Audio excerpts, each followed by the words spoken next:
प्रिय छात्रों नमस्कार। सभी लोगों का स्वागत है। हम इस लेक्चर में अध्याय 1 के प्रश्न 4 को देखेंगे, समझेंगे। तो चलिए प्रश्न 4 पढ़ते हैं।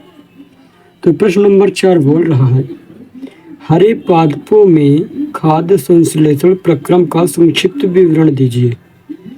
यानी कि इसमें ये पूछा गया है कि ये हरे पौधे हैं, ये प्रकाश संश्लेषण कैसे करते हैं। मतलब प्रकाश संश्लेषण से क्या होता है, ये अपना भोजन बना लेते हैं प्रकाश संश्लेषण के माध्यम से।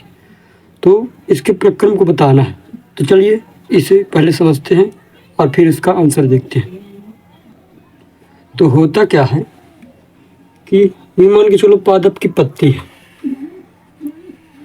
ठीक। ये पादप की, किसी भी पादप की पत्ती है। पादप मतलब समझ रहे हो ना, पेड़। तो मान के लिए पत्ती है। तो पेड़ पौधे क्या होते हैं कि इसी के द्वारा ही पेड़ पौधे प्रकाश की उपस्थिति में, जो सूर्य का प्रकाश आता है ना सूर्य का प्रकाश, तो उसकी उपस्थिति में ये पत्तियां भोजन निर्माण कर लेती हैं। तो देखो, पत्तियों को खाद्य फैक्ट्री बोला जाता है, यानी कि भोजन बनाने वाली फैक्ट्री। तो क्या होता है, इन पत्तियों में छोटे छोटे रंध्र होते हैं, छोटे छोटे, और क्लोरोफिल भी होते हैं। क्लोरोफिल भी होते हैं साथ में, जो कि हरा रंग देता है। आपने पत्तियां हरी हरी देखी होंगी ना, तो क्लोरोफिल के कारण पत्ती का हरा रंग होता है। तो हमें पूरा प्रकाश संश्लेषण का प्रक्रम ही बताना कि आखिरकार कैसे करता है कार्य। तो देखो, पेड़ में जड़ भी होता है, आपने देखा है, ठीक। ये तना भी है। क्या है ये? तना। ये पत्ती। देखिए, तो जो पोषक तत्व होते हैं, पोषक तत्व इधर पास जमीन में रहते हैं, ठीक। ये जमीन है, ये नीचे वाला सब जमीन है। तो इधर पोषक तत्व और पानी रहेगा, ठीक, पानी है। और इधर क्या रहता है बाहर? कार्बन डाइऑक्साइड, CO2 रहता है। और इधर पानी और पोषक तत्व, लवण वगैरह। तो ये जो जड़ है ना पेड़ का, तो जड़ इसको खींचकर तने तक ले जाएगा, ठीक। मतलब पानी वानी को जड़ खींचेगा, ठीक। तो इस तने में संवहन ऊतक होता है, जो कि जल को और पोषक तत्व को खींच करके कहाँ ले जाएगा? पत्तियों तक ले जाएगा। कहाँ तक ले जाएगा? हर पत्ती तक ले जाएगी। इधर भी पत्ती होगी, उधर तक, उधर मतलब हर जगह ले जाएगा। कौन ले जाएगा? संवहन ऊतक एक होता है। यही वाहिकाएं इसमें बताया गया किताब में, वही, ठीक।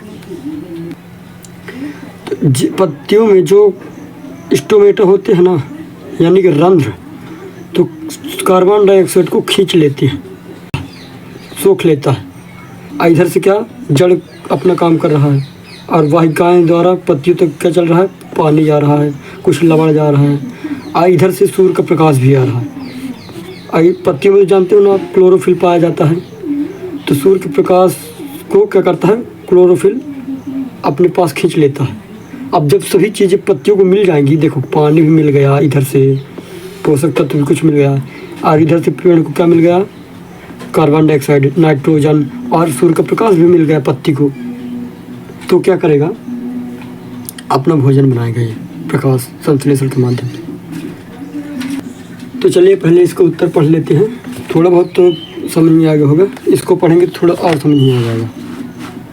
तो देखिए, पत्तियां पादप की खाद्य फैक्ट्रियां हैं।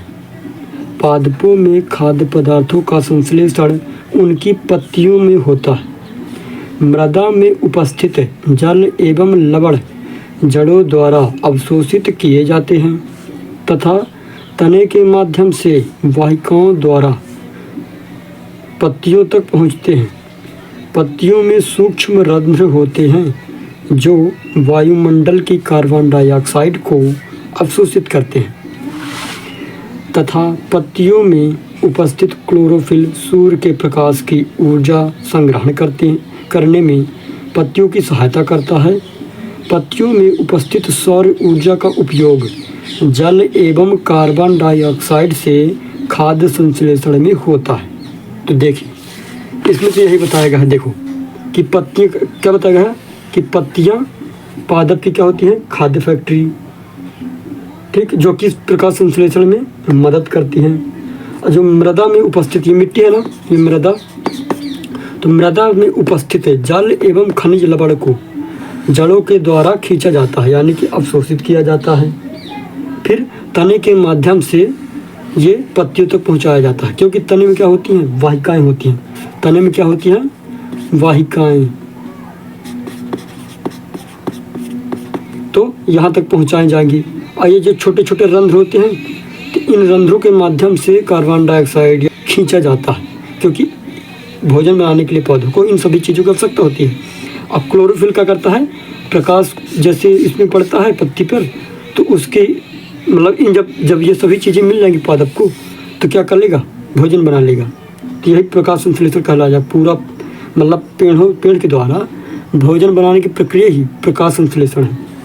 तो आई थिंक ये आपको समझ में आ गया होगा। चलिए इसका प्रश्न अगला हल करते हैं। तो इसको नोट कर लीजिए यहाँ से